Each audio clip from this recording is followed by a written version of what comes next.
Welcome, welcome, welcome, everybody.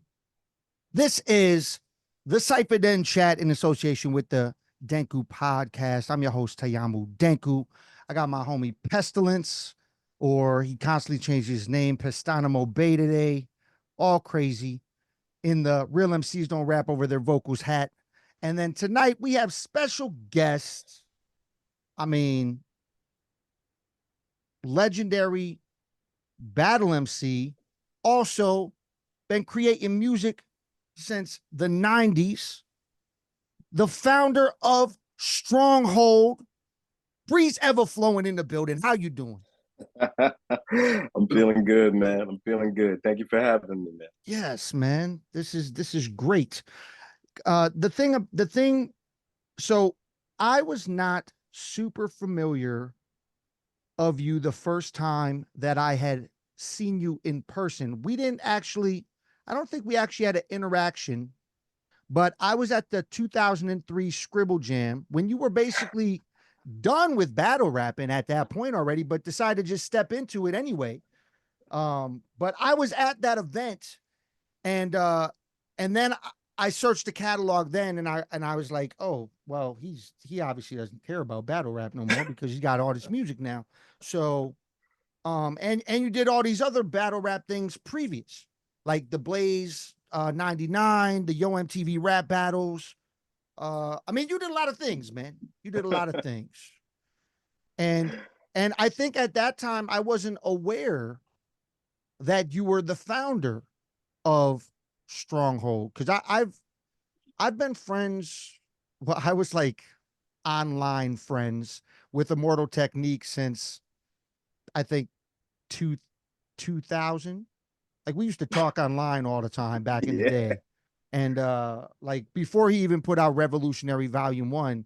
And then I had seen the crew Stronghold and all the artists that were in it, and I was like, man, this is a crazy clique of dope MCs. So before we dive into anything, can you tell me how that entire crew came about? Um, yeah. 88 Hip Hop. That was the place that brought us all together.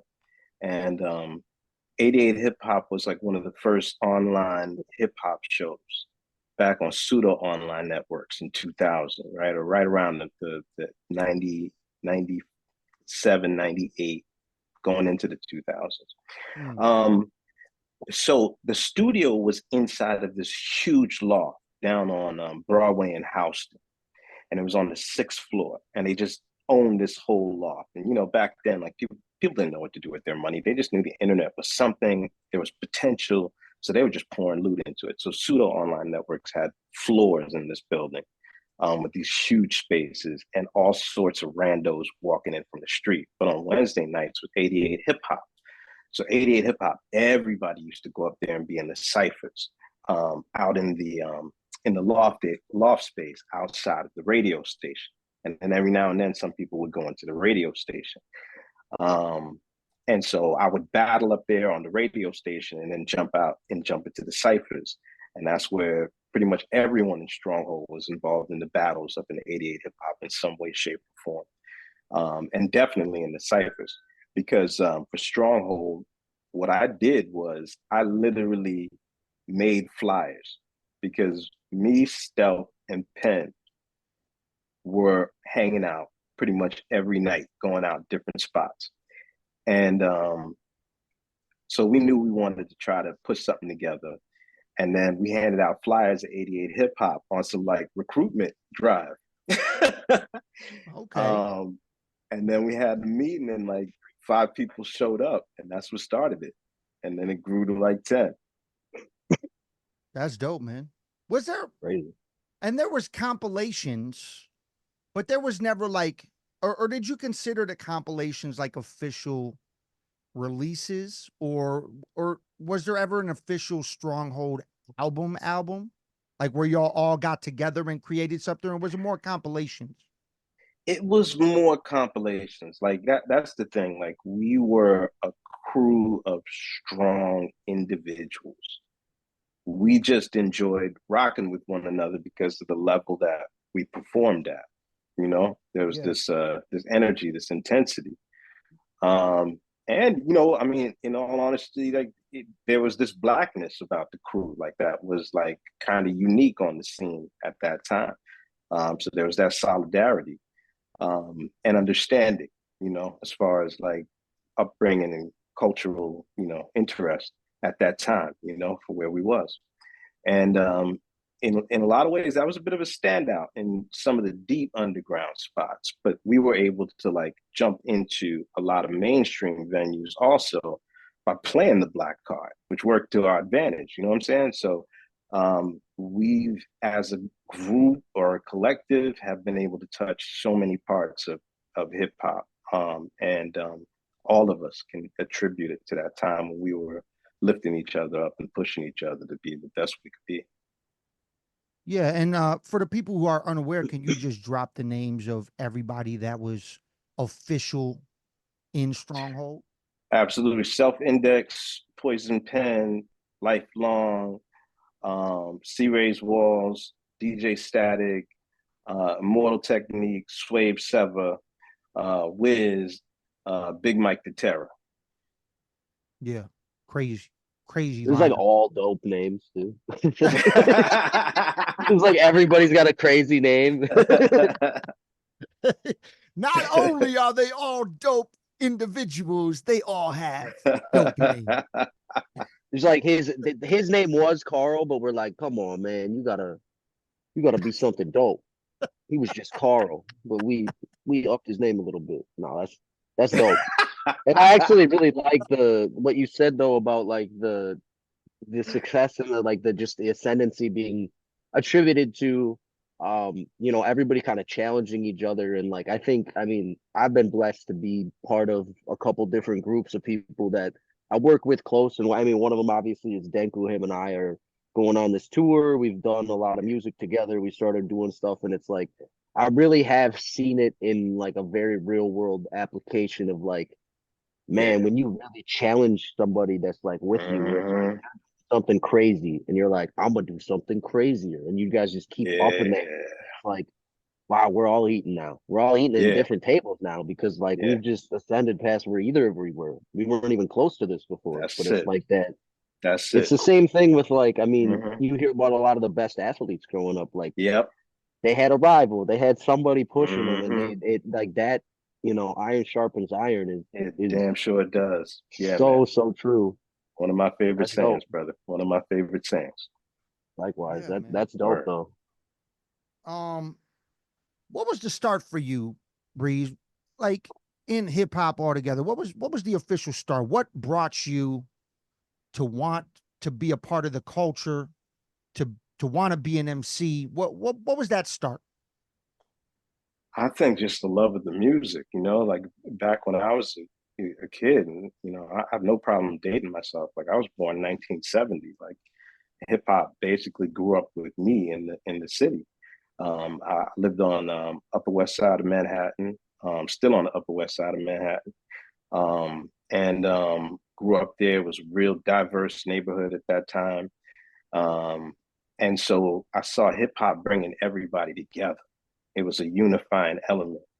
Um, and everybody was going through it. So anybody who was going through it could find distraction in this free entertainment that was all over the place on different corners in different fashions, or on the wall or on the sides of the train when you know they rolled through. Um, so I used to listen to the two radio shows that came on twice a week. And I used to put my tape recorder, for anyone who knows what that is, up against the speaker, and record the shows. And then I would listen back to them like for the whole week as 10-year-old me, right? And I would just recite the lyrics constantly of all these other rappers I was fans of. And I was that kid who would get mad when other people would mess up the lyrics. Can I say curses? Is it Yeah, cool? yeah, Oh, yeah, Or yeah, yeah, absolutely. yeah. oh, guy, Yeah, whenever we're people free. fuck up the lyrics, like Yeah, I we're get all Yeah. yeah, mad. yeah. We're all Say whatever you got to say, however you want to say it. It is what it is. Yes, That's what I'm just checking. You know what I'm saying? I don't know the audience. we And whatnot. appreciate that. Come on now. So when they fuck up the lyrics, I'd be that kid that gets mad internally, right? Like I'd be seething when somebody would fuck up Rakim's lyrics on the bus trip, you know? Um, so eventually it turned into because me and the homies in high school used to play football on the weekend in Central Park, and we just played pickup games, right? And I used to write like wrap up raps of the football games, and I would just kick it to one homie, my man Kev, and I call him over the phone. I'm like, "Yo, check it out." And I'd spit him the rap, which was a recap of the game, right? And Kev was, and also my man Sean. I used to let my man Sean here too, but both of them was like, no, wait, no, it was Kev, because Kev was like, yo, you got something. And for my man Sean, I used to annoy him by always rapping Big Daddy Kane lyrics in his ears, and he was like, why don't you write your own raps? And so another challenge like presented itself, and so in college is when I first started getting on the mic live, and I did the open mic, and I remember getting booed the fuck off the stage hard. And then people clowning me for weeks afterwards with my whack ass hook from my song. But it was my first time out, so that was going to tell me if I was going to keep going or not. A few months later, I was at FIT, Fashion Institute Technology, at a party, and there was this dude there named MC Jam, and he was calling people out on the mic. And so I stepped to him. Again, I'm just like 6 months into the game. Jam wiped the floor with me in FIT. Not to mention he had home cooking going for him. So another setback, right? But I think that Jam thing made me mad. And I think that's when I first got the taste, like maybe the battle could be a good route to get up in this and then, you know, continue like making music and writing rhymes. And so I prepped for like weeks. And I went back to FIT and I caught Jam up in the stairwell by the bathroom. And I lit his ass up. And then from there, it was like the confidence level came back, getting that reaction from the crowd of people there. Like it was like, let's go. I'm gonna keep going with this. Yeah. Yeah. You had, so real quick. So I got two different things. You were just talking, made me think of two separate things. So one thing, which would be probably a real simple answer. You had said you used to clown people for fucking up the Rakim lyrics. How did you feel? How did you feel about, I think it was Homeboy from the Migos fucking up the Biggie lyrics? You know, if I paid attention to him, I probably would have felt some kind of way about it. But honestly, like this first time I'm hearing about it. Oh, you didn't know? You didn't know? There's a whole video about it. I'm pretty sure it's like he went on stage live. I'm pretty sure it was Migos. I could be fucking it up, but it's all good. I think he went on stage live, and was it Big? It was either Big Papa. I think it was Big Papa, and he's rapping the lyrics, and he like fucks it up. He fucks up big, like one of the songs that almost everybody knows.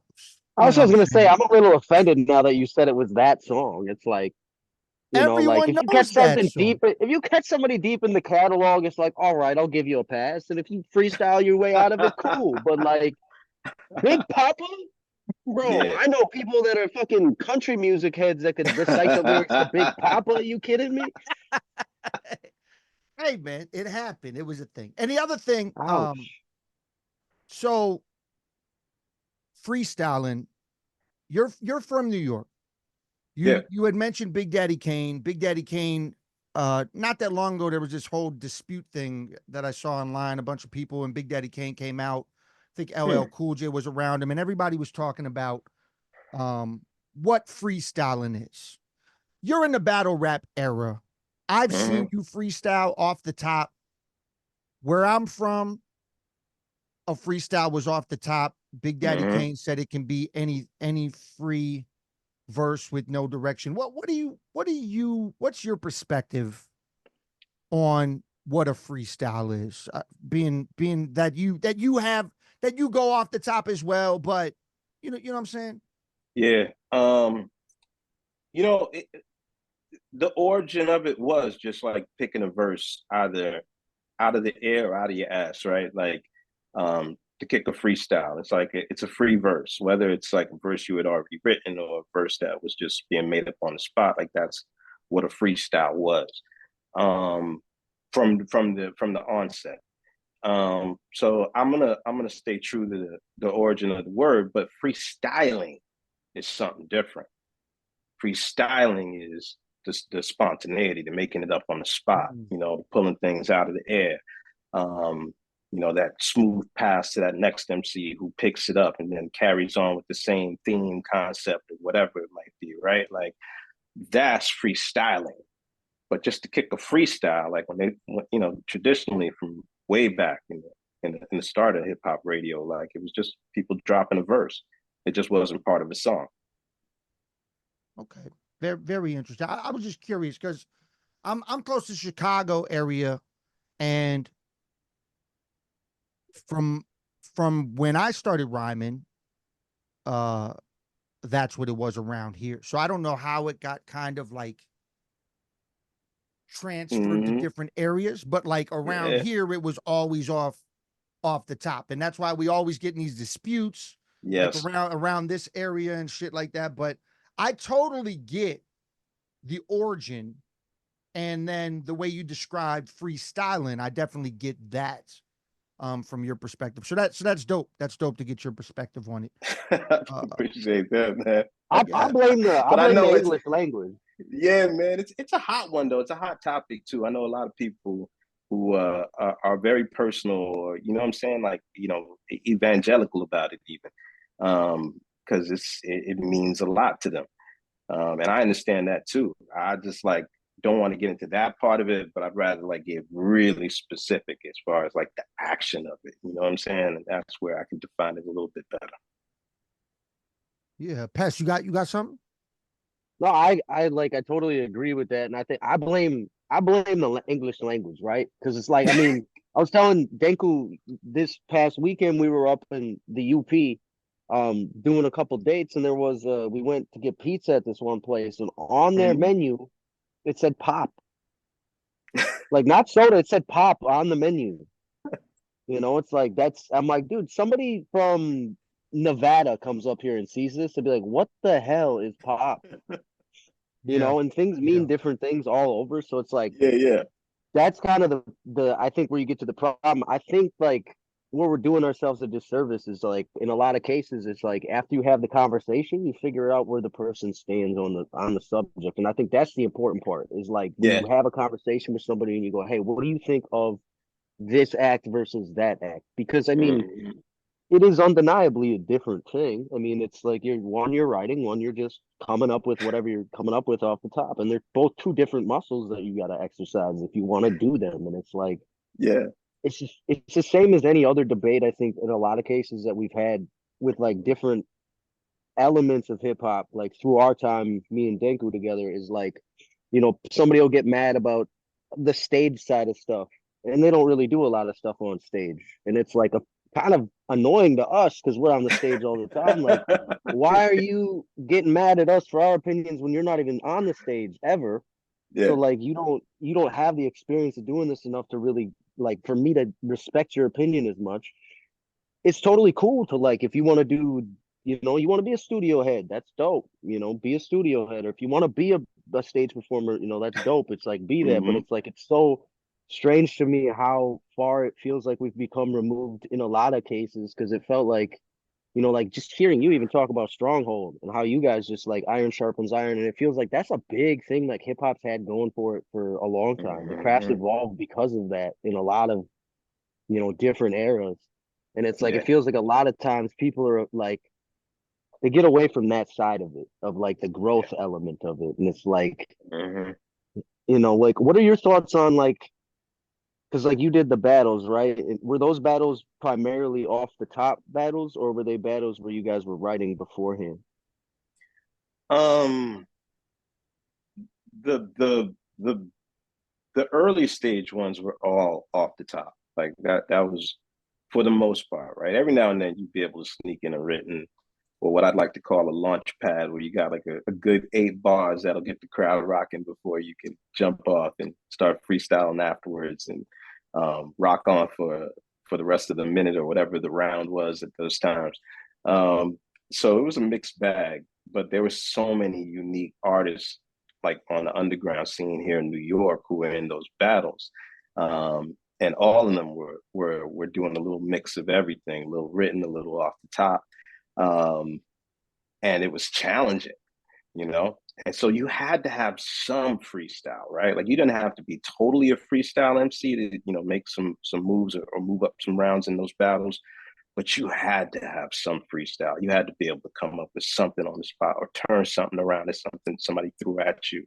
So it was a lot of thinking on your toes in the early underground battles here in New York, things like New Eurekan, the ones up in Wetlands. And then the bigger battles, that's where people would leverage a little more writtens than freestyles.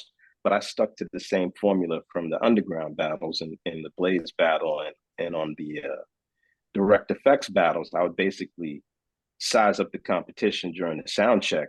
And then hours later for the taping, like I had so many bars in my head, it was just about organizing them. So it was almost like written, but it was like more like premeditated, you know? Okay. Premeditated murder. There it is, man. Before I That's dive dope. into the battle talk, I wanted to just shout out because Pestilence had mentioned it. Shout out to Mueller's. That's the pizza place in the UP. That pizza was fire. I'm not even gonna lie. It actually It reminded was me. very good. It reminded me of some New York pizza because it was the thin crust and the cheese just fell off the motherfucker like that. And that's every time I think of New York pizza, I think of that because my first initial experience with New York pizza, and I tell this story all the time. I had a big conversation with Trife Diesel about it because he's in Staten. I was in Staten Island. We went to Brothers Pizza. I ate, I pulled out a slice of pizza that I had ordered, and all the cheese fell off right on the plate. I said, what am I supposed to do with this now? And then and when I was talking to Tripe, he's like, that's the shit. That's the shit. You just eat all the cheese. I'm like, are you serious? Like, what is going on? But anyway, shouts to Mueller's, dope shit. But now that we're on the topic, real quick, Breez, best pizza in New York City. I want to hear it. Ooh, that's a tough one. I tell you right now, I'm on some local pizza on the Upper West, although people are gonna argue me down because they think that's not it, right? But there's this place here called Little Italy's on 92nd and Broadway. And I'm just looking for like that all around slice that like gets points across the bracket. And they hitting all the points right now. It's just just the right amount of everything, just the right amount of sweet, salty, cheese, everything stays together because that is important. Um, Would you say it's dead in the middle? yeah. There it is. There it is. That was beautiful. I love that. I love that. As soon as he said that, I was like, no way. Well, I mean, I'm just saying, me and Pestilence on tour. We're actually playing. We're playing Long Island. If we feel like pizza beforehand, we might have to stop over at Little Italy just to check it out. Oh, we have man, to. it won't steer you wrong. It's level across the board. Yeah, man. So, the battles. I just want to hear. I just want to hear a story. I want to hear a story from the Yo MTV rap battles that stands out to you, and I want to hear a Blaze battle story. I want to hear a story from each of those historic events, from your perspective. Yeah. That's a really good question too. A good angle, really good angle. There's a couple of stories that come to mind. If I think about the Blaze battle, I'll go back to that first because that was in '98 was the first Blaze battle, and the battle before that was in '97, and that's the one that had Young Z and my homie Pre the Honey Dark. She won that first Blaze battle. Um, but I remember going to that first Blaze battle and being backstage. And one thing about Stronghold is we were cocky as fuck. Like we would literally, as a crew, like walk through the streets of Times Square screaming out, "Who won the battle? Who won the battle?" And just call out dudes who just come out of the crowd and just bake motherfuckers from all over the world.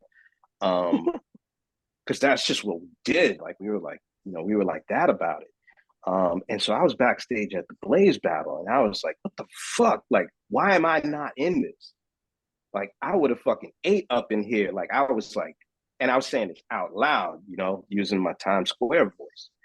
And the organizers heard it, and they were like, "All right, we're gonna do another one. We're gonna holler at you.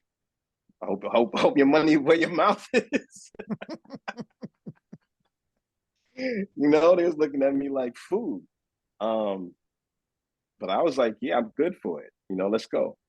And then when they had the next one in '98, like I was able to maneuver my way through it. Like first round, I got Dice Raw from Roots fame at that time. Crazy, You know what I'm saying? crazy. Like so already, like I'm fighting fan appreciation. Like that's out the gate at that battle. Like that was wild. And I'm over here fearing going against Proof, who was like eating on the other side of the bracket, and Lonnie B from the Super Friends, who was like also crushing out the gate, and Pumpkinhead. Oh, Rest woof. in peace. Definitely. Yeah, man. Rob was on another level at that point. That's when he was doing that scheme team stuff. Like, his verses were bananas, and he was leveraging the writtens from that scheme team shit to like cook people on stage. Like his writtens was so devastating that you could freestyle your ass off, and he was burning you. Um, so it was something like that battle right there. But the story really came about from that initial part where it was just like me just gaining that confidence and that cockiness from my crew to be able to advocate for myself. And I think that was a lifelong lesson right there, like something that stayed with me. Like to this day, like I feel comfortable and confident advocating for myself in different situations. So that helped a lot. With the MTV battles, I think one of the things that was funny for me is that by that point in my career, I'd become very jaded to mainstream hip hop and all the entities that supported it. Um, I was putting out independent records during the payola era. And so like we had DJs with their hands out or they wasn't playing our records, right? And so for me, I assume Funkmaster Flex represented a lot of that, right? I have no evidence to that. I don't know if that's true or not, but I felt he was a part of that mix, right? Of those DJs who were putting up the walls for anybody to get in unless they had the right price. But the game was running that way, right? At that point in time, like it was starting to move in a direction that at some point money had to influence it. So I had this disdain for Flex because of his association. But Funkmaster Flex was the DJ on the show for the battles, right? And so I remember one time they had me standing next to him for one of those little commercial breaks, like, "Yo, we'll be right back after this commercial break," blah, blah, blah, blah, blah, right? And I'm just standing next to him, like, yeah. So we had to do like 3 or 4 takes of this shit. And in between takes, while they were resetting the shot, I would look down and Flex would start like cutting on the turntables, but like with precision and like skill and like soul behind it, right? And I'm like, yo, this motherfucker can actually DJ, and he looks like he likes that shit. And then the cameras go on, he's like mechanical and shit. doing some standard jigga jigga, like, you know what I'm saying? And it's like, I started getting it, right? Like, where some people were like, yeah, I'm nice, but I'm gonna go the business route with this right here. I'm trying to eat. And I'm not mad at that in some cases, but I am still a little upset about what they uplifted in order to reach those heights. But that was one of the interesting things that I took from that experience right there. Mm, Damn, yeah, man. that's like, yeah, it's crazy and it's kind of dark. I mean, the money thing is wild because like I just recently I watched a video about the knuckleball in baseball and how like Mm-hmm. crazy that pitch is, and they were talking about Tim Wakefield from the Red Sox and how he had a specific catcher they only kept on the team because he was the only guy that could catch his knuckleball. Mm. And they got rid of this guy one year thinking they could train somebody else to catch it, and they were wrong. And it was the same year that Johnny Damon went to the Yankees, and they were about to play Wow. the Yankees. So they made a big trade to get this guy. And then they ended up shutting down air traffic from Cleveland, where the guy was, to New York. And they got him there. They Wow. delayed like 140 planes. They did all this stuff to get a backup catcher to Yankee Stadium in time. And that's what the money was able to do. And it's crazy to think like Yeah. this was back then. This was in the early 2000s. And then you're talking about like back then with like the Yo MTV Mm. Raps days. And Yeah, now we man. look at like the state of the culture now where there's like, I think there's a higher number of like incredible like MCs than there ever has been because so many people were influenced by, y'all. So it's like that trickled down where there's a lot, but then you just have more of everything, right? You had the Yeah. commercialization that created more of like the Mm-hmm. bad side, the things that aren't necessarily uplifting the culture. And it's like, Yeah.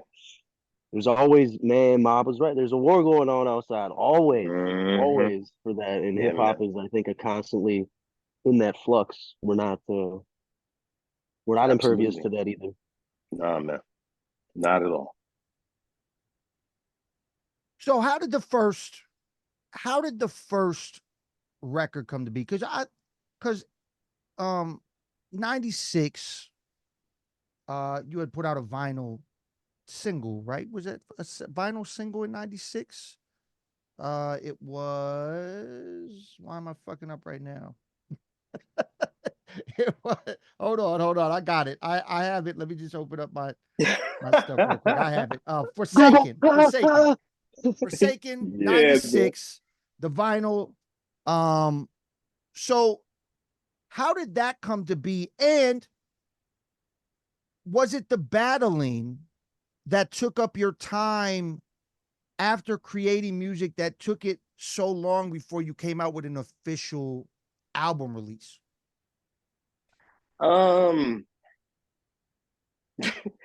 I just to yeah, I mean, I think this may be the first time I ever said this out loud, but I didn't know what the fuck I was doing business wise. Like I Mm. had no business sense. I was just a good fucking rapper, right? Like I just loved the music. I devoted myself to it. And leading up to that 96 release, I was working with this production company, Sound Plus Rhythm Records, for about 4 years up into that. But there was like a 1 year break. And it was during that break, I was like trying to just find myself like spiritually and emotionally. So I just cut myself off from everything. I wasn't making music no more. But the first 2 years working with them, I met this producer by the name of Cassius Clay Mack. Amazing boom bap producer, right? Um, and tracks for days. And he had a little 4 track in his basement up in Castle Hill Boulevard up in the Bronx. And I would go up there every couple of weekends because one of my friends introduced me to him because he was looking for a rapper to work with. I was starting to get a little nice from the open mics and stuff like that. And so we would just go into his lab and just start crafting and crafting. But he was highly directive and he taught me a lot, not necessarily about music theory, but some of the basics and the fundamentals that had carried like R&B and hip hop for so many decades before, right? How to write a 8 bar hook, 4 bar intro, verses, bridges, like all those kind of elements, because it would just lead the listener in a certain way. And so what he taught me was how not to overdo it, but how to show up to what the track needed. Um, and so he helped me find this in the pocket kind of flow at that time. And I had a particular wit about me, and it just worked.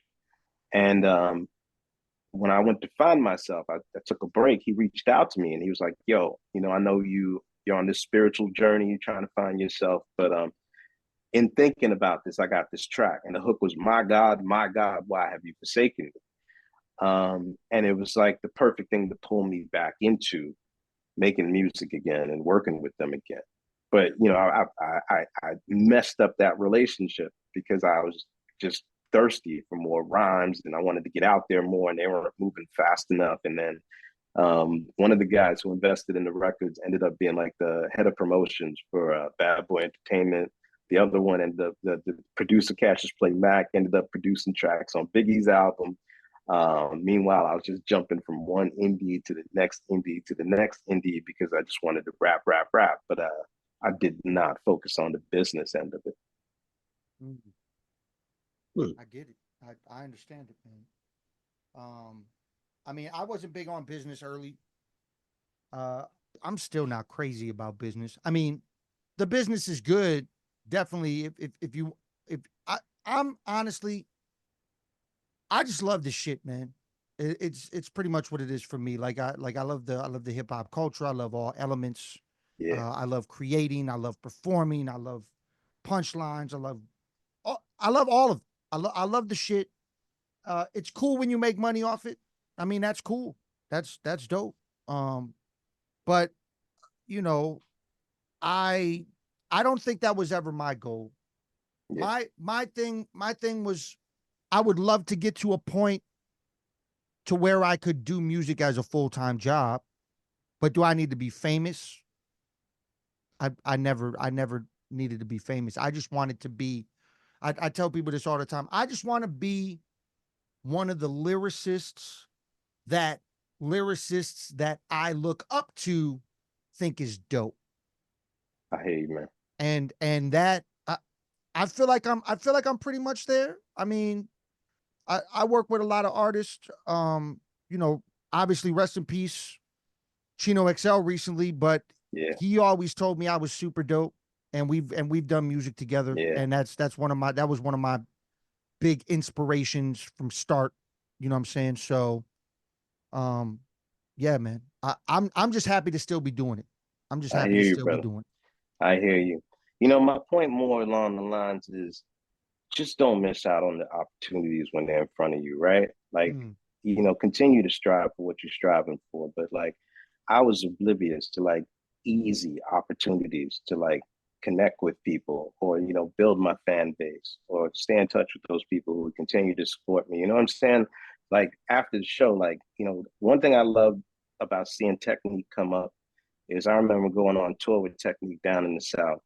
And at the end of every show, Technique got a box of CDs in his hand. He's out in the crowd. He's getting people on his mailing list. He's focused on building his fan base and connecting with those people that he connected with on stage, right? Me, Mm. I get off stage. I'm like, where's the blunt? Where's people partying at afterwards? Like, it's woo, like, that's the part where it's like, that's where the sense should have kicked in. Like, I enjoyed myself. I had a lot of fun. Like, not a lot of regrets in that sense because of the experiences that I had. It still led me around the world. I'm still really thankful for it. But there was a lot of opportunities that I passed up on to really build connections with those people that I was connecting with in the crowd. Mm. That's what's up, man. Pest, you got something? No, I mean that's great advice. I mean, I've seen both sides of that from artists, and I mean, and that's at every level too. I'm sure. I mean, you're talking at Yeah, the culmination of stuff. Obviously, Banco and I have gone through, man, in the last year we've done like stuff on pretty much every level of it for yeah, for where we're at as indie artists. Like we've done stuff with just like basically nobody and people, and then stuff that are like bigger festivals and into yeah, various reactions, and you just kind of yeah, learn that. I think the thing that really connected me and Denko in the first place is the similar motivation of like that was always the thing for me. Is like music was not a thing I really grew up thinking I would ever do. It wasn't something like hip hop. I never even listened to it until like Yeah, 7 years ago. Was like the first time I was exposed to hip hop because I did not grow up in that kind of area. And then it yeah, was like once I was exposed to it, it was like it changed my life. So then it became absolutely. like this is therapeutic, this is that kind of thing. Um, and for me, I had people like Denku. I had my brother Space Case from Two Face Media. Shout out to him. Yeah, yeah. Um, who do you think was your biggest? I know you talked about like, your producer and some other people like that that you kind of went through. Who do you think was your biggest like who do you think you learned the most from coming up through hip hop?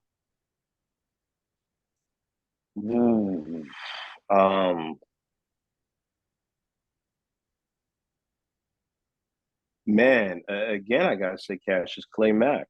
Like he was an amazing coach out the gate. Like he helped me, find my voice, um, in so many ways, and I'm forever gonna be grateful for that.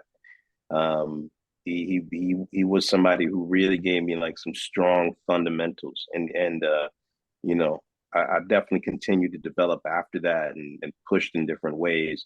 But the fundamentals, it's something that kind of lingers for me from when I was in art school, right? Like I had this one teacher by the name of Gil Ashby, amazing illustrator, and he would always say this phrase over and over again whenever we were drawing a still figure or a model posing. He kept saying, "Draw what you see, not what you think you see." Mm. And he just repeated that over and over again, Yeah. and would catch us when we're like not paying attention to reality, right? And his whole thing that he was trying to give us is that if you know how to root your work in reality, then you can do all that exaggerated comic book stuff that we were into. But you have to know the foundation of reality. And then to just give me that foundation in music and the way that it's been constructed and approached traditionally for so many years. Like I've always had this like deep down respect, and there's always formulaic jams on my records to this day. And sometimes I'll break that mold or I'll break that, format and experiment with it. But I'll always go back to it because I find comfort in it and I find that it leads the listener in a certain way and it gives me a specific goal to fill certain parts in certain ways. Mm. So I wanted to ask, you grew up in you grew up with hip hop in the place that it started, New York. Um, you're around all these artists up and coming all like the whole time. Or like you see all these things happening. Mm-hmm. And it's just crazy to me like how you can be there and just see shit that you wouldn't see in just like, you know, any other city. Do you have a specific uh meeting of an artist that you didn't think was gonna happen at some point that just kind of happened, like just from being there? Because before you tell me, this shit happened to me recently. I played a festival.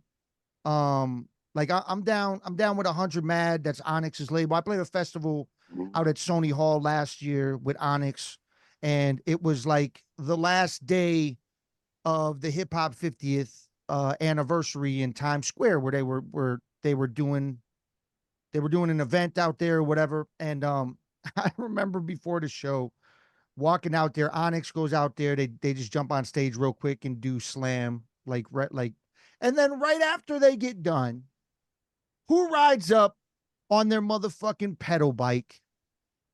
Fucking Dougie Fresh just rolls up on his bicycle, like, because he's there. You know what I'm saying? Yeah, yeah, yeah. That's what I'm saying. Like that shit just happens in New York. It does. It does. Um, I think I left out a big chunk of what got me also, um, a little burn and a little more recognition on the scene around here. And that was another one of those only in New York kind of things, right? there's a radio station, Hot 97. Here's a lot of Hot 97s all over the place, but Hot 97 New York at the time was like the mainstream hip hop shows, and it was 24/7 hip hop and R&B. But on Sunday nights, they would put on like alternative hip hop shows. So there was one show called the Mic Check Show that would happen at 10 o'clock. And then after that would be Future Flavors with Molly Mall and Pete Rock, where they would just play up and coming dope stuff. And so for that 2 hour block, it was like dope hip hop on Hot 97. And the Furious Five hosted the Mic Check Show with DJ Tony Touch on the ones and twos, and Angie Martinez was their engineer at the time, back in like '95. That's when I was again gonna quit rhyming, because I was like, this ain't getting me nowhere. Like I was, complaining to my man, and he was like, nah, you got to keep at it. And so one day I'm chilling at his house up in the Bronx on the Grand Concourse, and we're listening to Mic Check Show, and it's a call-in rap show. So you call in and you rhyme over the phone, and the Furious Five would be like, you did your thing, baby. You did your thing at the end of your rhyme. Or they'd start chanting, that was doo-doo, that was doo-doo, in some like crazy old school way. So again, like my boy calls up and gets through, and he's like, yo, I got my man Breez here. You got to hear him. Dope. And the dude on the other end is like, all right, sure. Like, spit some bars. And so I spit like 8 bars, and he's like, all right, hold. Just stay on hold. And then I got on live with the Furious Five, and they gave me the you did your thing at the end of my verse. The dude told me to stay on the line. And then he said Mel wanted me to come to the studio the next week. So me and my boy head down to the studio, all eager. We go inside. Security is like, you ain't on no list. It's like, come on, man. So we turn around to leave, and who coming down the hall? The Furious Five, right? And even Flash was on there first at the beginning of the show too. And so I was like, yo, Mel, it's Breez. He was like, yo, from last week? And I was like, yeah. He was like, all right, come on.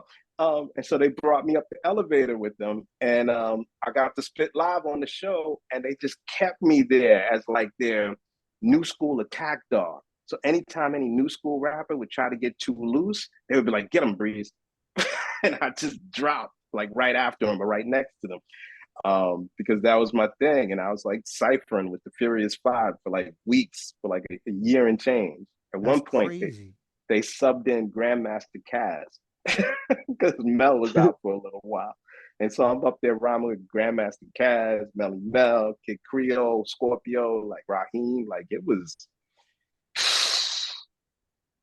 talk about boot camp. Like I learned a lot from that.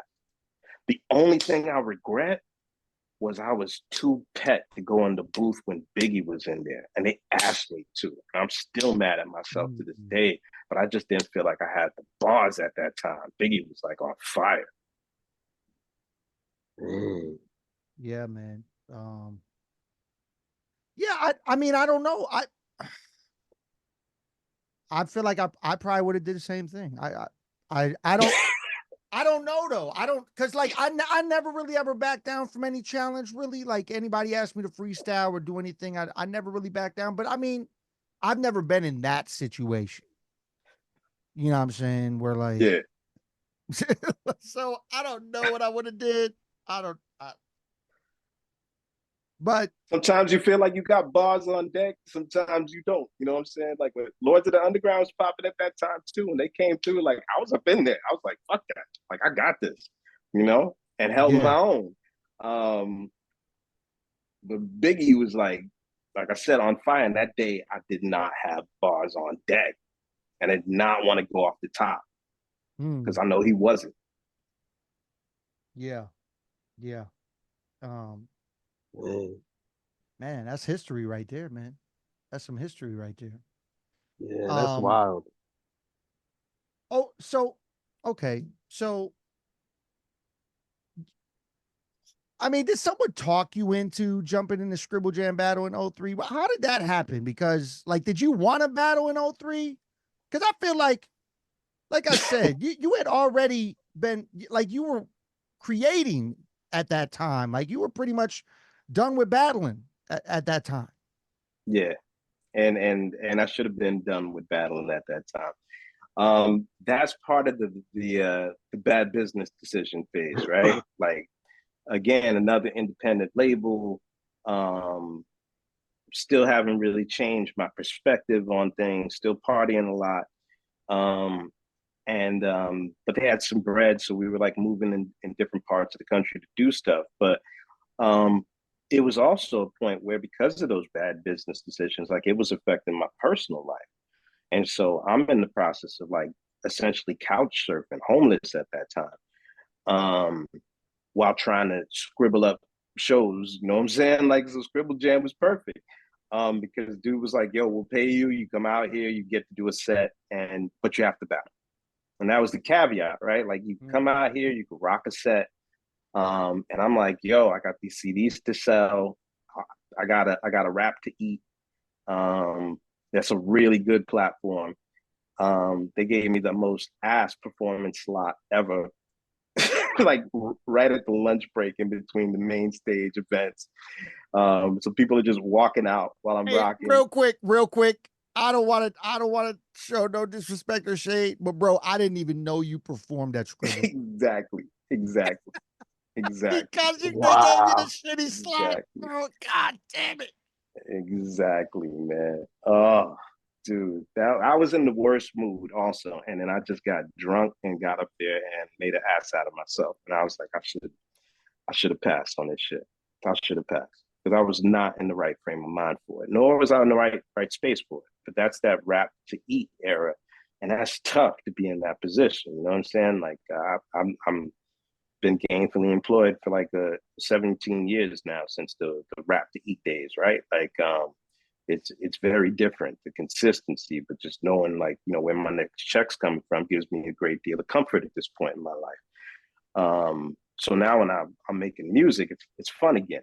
I can make better decisions. I don't have to jump into everything, or anybody that offers anything. Like I don't need that, It's like, well, what do you have to offer me?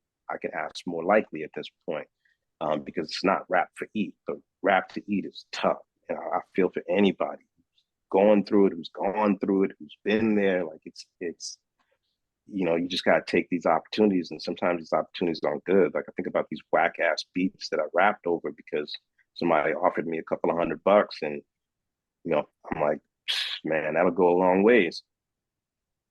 I feel Sure. it. I feel it.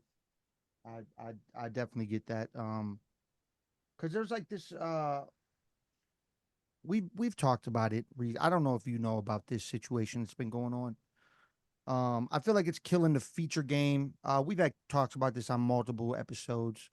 It would be dope to get your opinion on it. So there's this thing going on now where there's these production companies that will uh go out and get either legendary artists. I don't know what they're getting paid. I have no idea. They're getting legendary artists to drop verses over multiple variations of beats, and then these artists that would never have a chance to afford to get these people to feature on their song are getting the opportunity to get these people to feature on their song with this verse that 300 to 400 other people are getting the same verse. And I come from the era where there was one point in time I had a financial backer that would fund feature shits. That's why I got features with crazy artists and shit like that. But I feel like this is killing the legitimacy of any type of feature game going forward. Like how can you think that your feature is even worth anything when now you got all these people, even legends in the game, that are Mhm. giving verses away to like 300 to 400 very probably mediocre, terrible rappers just so they can say they have a song with a legendary artist. And a lot of those artists, they they use it as like that thing where they're like, oh, I got songs with so and so now and blah blah blah and look at me and look at me, but they don't even know these motherfuckers. And they're not going to share the songs. Yeah. You know what I'm saying? Like Yeah. what do you think about this new thing that's going on? I've seen it. It's different. It's unusual. It's surprising, not so much because there's so many different ways to make a buck in this right now. I think I saw it early on with the producers who would like lease their beats, and like 15 different people could release the song for a lease price or whatever it is, you know?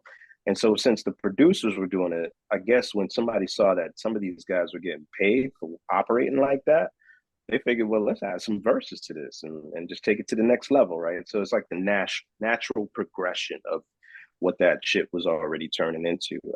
I've never really been into that myself personally. Um, and like I said, like not having a rap to eat, then it becomes a little more personal to me. And so I don't work on anything unless there's personal association for the most part. Like everyone I rock with is a personal friend of mine. I know their story at least. I know, the kind of person that they are. Because there's so many beats and so many people rhyming out there. Like for me, it means something when there's a personal connection, and so that's how I make music and how I choose to go about it. So I don't prescribe to that, but I could see it going in that direction and getting even worse because soon it'll just be like an AI lease of this person's vocal tone that'll write whatever you Yeah. want it to write with your song in their cadence and flow. Yeah, it's coming. It's Good probably Yeah, coming. Lord. yeah, yeah, Please no. Please no. It's yeah. definitely coming. It's definitely coming. It's a thing. Um, but yeah. So speak on then the new moves, the Deep Breeze collaboration, how that came about, and what you have going on moving forward. Yeah. Deep Breeze was another one of those. I quit hip hop, but let me come back. And I think like my last quit was in 2010. I put out this really under the radar LP called As He Goes On, and I flooded it with like 20 tracks or something like that, and was like, I'm done. I'm just going to focus on work and trying to move up and provide for my kid and build a life in a house and all that other stuff. And so I kicked rap to the curb and just started focusing on work. And I put that same energy and creativity into work, even though like I don't always think work deserves it, but it is what it is, right? Like you put the effort in, you'll get a result. So I gave it that same kind of effort and started getting a lot of results back from work. I was getting more comfortable and getting more stuff, but I was also getting more withdrawn and angsty. And my partner at the time had spotted that and was like, "Yeah, maybe you should consider getting back into music." And I started thinking about it, and looked into some like in-home equipment. Things were getting a little cheaper at that time to be able to build an in-home studio. And so I built a little in-home studio, and one of the first people to reach out to me was Deep, because I put the word out. Because the first thing I wanted to do was do something conscious. Like there was always like some conscious aspect to my music, even though there was an incredible amount of ignorance. I would still try to balance that because I came from the era where like Big Daddy Kane and all them, like they would always have that one or two conscious songs on their album just to be like, yeah, we ignorant, but we know where we from. We know about the struggle. Like we got to speak on it, right? Yeah, yeah, yeah. Um, and so after 2016 and the uprisings of that time, I wanted to put together a project to try to raise some funds um, for the Community Justice Project in South Florida, where I was living at the time. And they were the ones out there on the front line, like really fighting against like people getting incarcerated for protesting or just for speaking up on civil rights and liberties. And so I put a call out for people to send me beats and people to send me rhymes if they wanted to be a part of it. And it was like the first project that I'd worked on in a good 6 years. And I was surprised I got a lot of responses, but Deep hit me with a ton of beats. And some of them slapped so hard that I was like, man, do you have more? And he just hit me with more. And the thing about his beats is like they're like kind of dirty, like RZA-esque in a certain way, like the way he chops shit up. But they're also like really like obscure and different samples that sound really familiar, or like things that you know about. He'll definitely use some break beats in there to kind of bring it more into that familiar territory. But it's just different. It's fun, but it's rooted in hip hop. And it brings out a fun side of me too. Like we're both big, huge comic book fans. Like that, we connected on that. Like we constantly send each other updates on comic books that are coming out. So a lot of the songs on the album ended up embodying some of that nerdiness also on the first project we put together. And it came out so cool that, you know, anytime I was, you know, feeling like I was jonesing to create something, I'd reach out to him and he would send me like a truckload of beats. And I would just sift through and find the ones that were speaking to me, and challenge myself too, look for things that I normally wouldn't rock over and see what would come out of it. And we had some fun with that experimentation, did another project, and D works with a lot of different people. So he was able to bring in some really cool guest features on the last project. We had like Punchline and Von P. Dope. We had UG from the Dwellers jump on there. Dope. My man DJ Static did a lot of the cuts on there. And this time around, we went with only 2 features. One of them was the first rhyme partner I ever had, back in '92. My man Rockstay Poo, and he still spits and he's still cold as fuck. And so I got him on there, and my son dropped a verse Dope.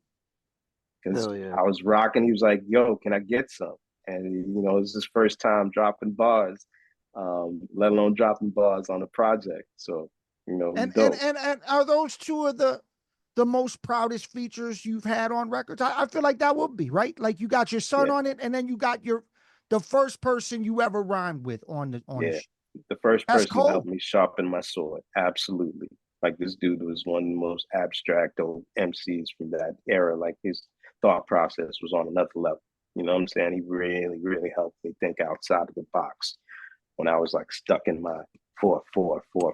Like he helped coach me. And Cassius Clay Mack worked with us as a group too. We were like being groomed to be like the next leaders of the new school with the kind of energy he had. You know, we even got in Stretch on Bob Beto together as our old crew. We were called the Group Home at that time until we got a call from a record label that represented the actual Group Home before they Mm. came out. So we had to change our name. But that's a whole different story. Yeah, man. Man. Yeah. You spoke on comic books real quick. So did you do the Stronghold artwork, or who did Yeah, that? You yeah, so you're an artist too. yeah, So you're yeah. That's cold my with it. first So love. so so where does that's your first love? Where does that start?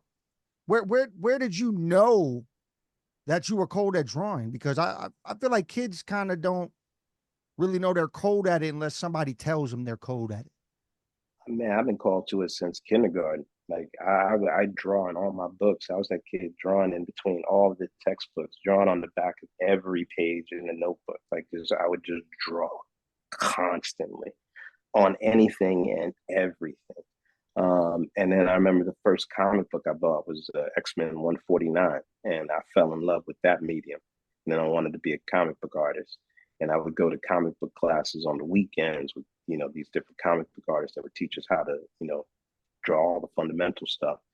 Um, and then I became a teacher later on. I used to teach cartooning and illustration, in my Mm. early 20s and whatnot. Went to college for cartooning and illustration at the School of Visual Arts. And for a couple of years, I worked as a background artist for a couple of different Marvel and DC comic artists. So like Dennis Cowan used to draw Deathlock and The Question. I'd be drawing like the table in the background that's getting broken, and he does all the cool superhero Oh stuff. shit. You know what I'm saying? I'm drawing the lamppost. I did the backgrounds on the Prince comic book that came out ages ago, where I had to draw Prince's motorcycle and his console, and I was getting paid beans, but I was just so happy to be part of the industry. That's crazy. That's crazy. I didn't even notice. That's crazy. Yeah, Yeah, it is wild to be. It's cool though to be included with that. I mean, I think that's like even better I mean, to me, I've always felt about money that like the very clear like you ain't taking it with you when you leave. You know, obviously if you have kids and stuff like that, you want them to be straight. But other than that, like I've never really understood like the mass drive to just be as wealthy as possible. Like I feel like if I have what I need and I'm comfortable, I'm happy, man. Like that's all I've ever really cared about. So it's like I would rather that experience of like, man, if you're a comic book head, to be able to be included into some of that and to get to say that, like that's cool as fuck to be able to say that. Like you drew these like background things, and it's like it's also interesting because I didn't even know that that's how that worked. I thought it was just like one dude did the whole shit. I didn't know that they were like subcontracting the like Yo, not as cool shit to fucking draw. bro. Dude, the most prolific ones had squads, they had crews, they had studios. Like, trust, they were not sitting there drawing every fucking brick and rock that was breaking. But that was my shit though. Like, I was into like intense detail. Like, I'm the motherfucker who draws every brick on the wall and the little cracks and the little like textures. Like, I was into that. And so when they saw my work, my figures might not have been that solid, but my backgrounds were always like perfection. So like dudes wanted to rock with me so I could do that shit that they don't want to spend time doing. I mean, I saw some Yeah, of the old cool. school Stronghold art that you had posted not very long ago on your page, and I was like, bro, these are crazy. Like this, Appreciate that, man. like this art is crazy though. Thank you, man. So that's super dope, man. That you do that as well. Obviously, wearing many hats, doing many dope things. Um, but yeah, Makes it easy to churn out the record covers too. Like every of concept, course. I all the deep freeze stuff. Like I pretty much did by hand. So that was awesome. Man. Got to work like that. Yeah, that's super dope, man. Pestilence, you got one more question for Breeze before we conclude on this? Um, yeah, actually, because I was curious after you asked he asked you about the the feature leasing thing. Another thing that seems to be like a hot topic among people, particularly on the performance side of things, and it's something me and him have gotten into many a petty squabble over this with random people, Battles, like diss battles, tracks, diss people tracks talking back about and how they're forth with gonna show people. up at places, Oh my all God, I've crazy had shit. death threats over this, over the rapping over vocal tracks out at live shows. Ah, man. I mean, part of me is like, people still do that, and then I'm like, yeah, I guess they do. Um, I say like, listen, if it's an emergency, like if that's your jam that people paid the tickets for, and that's what they're there for, and something happened and you couldn't put together like a TV track for it, then okay, fine, you get a pass. But maybe start with a disclaimer or something. Like I think people should be aware of what's going on and not try to play it off like it's some live dope shit. It just never sounds quite right. That's the problem with it. That's the main problem with it. It just never sounds quite right. Like go one way or the other. Like if you're just gonna play your track, then just fucking lip sync and get really good at lip syncing. But don't mix those fucking vocals up because it just sounds like shit. You're not in the same vibe. You're not in the same space. Your vocals are not in the same place at that time. Like it's not gonna match.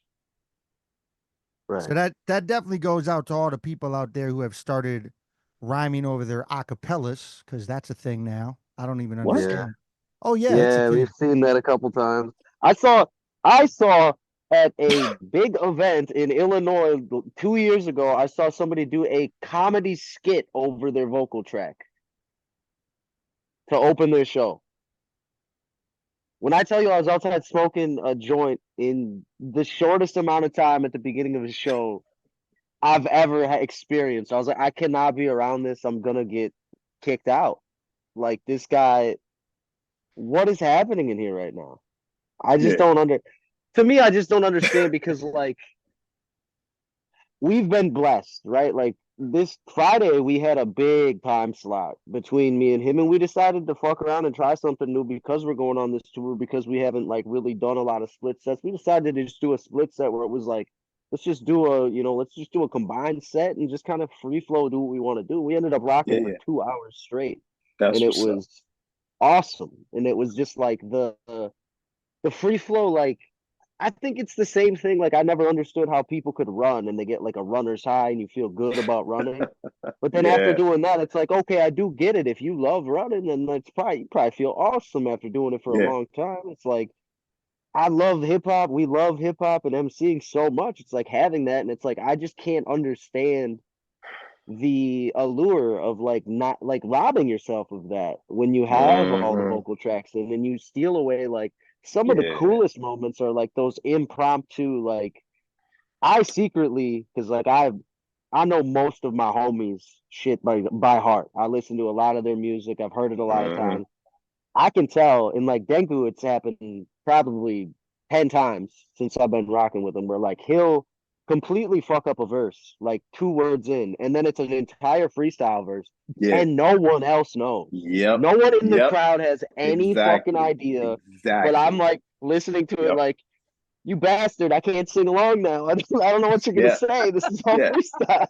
yeah, But it's also so dope, and it's like, man, and I know like in his head he's going like, this is so fucking dope. Like I'm mad I screwed up, but like it's dope that I've found something new here. I've created a yeah. different thing, And and it's like created a we unique once in a lifetime experience, right? Only the people in hell the yeah. room, people recorded it, got it, but it's not the same as being there live and experiencing that in the moment. Like that's a moment you created right there with that. And that's dope, you know? You Yeah, can't do that's the that when best. rapping over your vocals. Like you can't. You can't. Yeah. The only thing I want to say on it is I still don't get at all how people do it and they know their shit. Like, why? Like, if you know your shit and you can do it, why? Like, what is the purpose? Like, I get ad libs.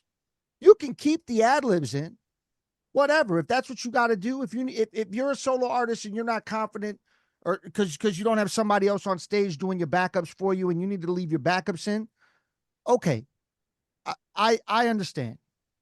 Or you need to keep a hook in or whatever. I understand, but like if you know all your shit Mm-hmm. and you just rap over the whole track, Yeah. I I do not get it. I don't get it at all. You also depriving yourself the opportunity to develop your vocal presence, and I think that's something that's completely underrated. And you know, one of the things I've always tried to look at, just to reconcile with my journey sometimes is the transferable skills that I got from the time I spent on stages, the time I spent performing. Um, I've developed a vocal presence. Like I can walk into the room, I can command the space. In a corporate environment, in a meeting setting, regardless of what it might be, like I leverage the skills that I developed from so many years behind the mic. Just the creativity and thinking on my feet in certain circumstances, like these are things that you develop in the moment, in the spotlight. And best of all, if you're on stage doing your shit live, you know? So like everything gets worked out. You build up your diaphragm, you learn how to like maintain your posture, you learn how to pace yourself when you're speaking to be able to have the most effective presence. You work with, different microphones, like the distances and the ways to like speak into the microphone. Like these people are depriving themselves of development. Mhm. Yeah, you lose the stat buff. Like it's Yes, crazy, bro. yes, You go back like three yes, years and you're like, damn, I've gained like a plus 20 in charisma, a yes, plus 15 in bro. speech, and these Yes. guys are getting none of that. It's crazy. Yeah, man. Yeah. Well, Breeze, this has been super dope, man. It's been a lot of fun, man, chopping it up Same, with you, man. I man, and having appreciate y'all. yeah, man. Yeah. It's been A super dope, blessing. man. Before we get out of here, let people know where they can catch you at on probably your most used social, like socials, whatever. Drop them for the people. Most used social right now is Instagram. It's been a great platform for the Deep Breeze project. Like we definitely get the word out through there a lot. So if you want to know more about, what it is, what we're working on, and just a little bit more about us as people, like Instagram, like at Breez Evahflowin, it's gonna be the jump off. And for my man Deep, it's at Deep2HB. The album came out a couple of weeks ago. It's been one of our best received releases. It's our fourth studio album. And we are still having a lot of fun with this. And I'm really happy to be rocking with my friend, who's also an amazing father, and just all around good guy. You know what I'm saying? So it feels good to make good music with him. That's dope, man. Congrats on that, man. Well, yeah, man. I mean, when we get the replay up, we'll definitely grab some clips off of this episode. It's been super dope. Like I said, talking to you. Hopefully, we'll keep building more in the future. And I'm down, man. Yeah, this was a great I'm conversation, man. I yeah, appreciate your questions a lot. yeah, definitely, man. I just love talking to artists that I think are dope. You know what I'm saying? That's one of the things. Like I mean, you're dope, man. I mean, I've heard Yeah. things. I've seen battles. I mean, Breez, come on, like for real. It is what it is. And But it speaks to Denku too. Like Denku's definitely the walking down, challenging everybody energy. Like I can definitely see him being like, man, I could see it in his eyes when he was saying that. Like, damn, I wish I could just like we lived where we could just do that. We would have had a good time back in the days, man. We would have had a yeah, good man. time. You would Yeah, have man. rolled with But us, man. We would have had some fun out there. word up, man. But yeah, I'd like to build, man. Who knows? Maybe something will happen. Maybe we'll jump on a track in the future. Whatever happens. But this has been the CyphaDen Chat podcast, presented by CyphaDen Music, where we inspire even those higher. And remember to never stop chasing your dreams, because you will never know what you are fully capable of. That's how we end each episode. Again, appreciate Breez Evahflowin for being with us this evening on the CyphaDen Chat podcast in association with the Denku podcast. I'm your host, Tayamu Denku. That's my homie Pestilence, Pestanimo Babe. What the fuck? You got all these crazy names. Real quick, this last weekend, he actually called himself the Pestachu. Because well, you talked me into getting a Pikachu onesie for that video. Yeah, so yeah, we shot a video. He rocked a Pikachu onesie. He was crazy. And tonight we had the special guest, the one and only founder of Stronghold, Breez Evahflowin. We appreciate you, man, and we will be in touch. Thank you again. Hell yeah, Thank man. you. All right, y'all. Peace out.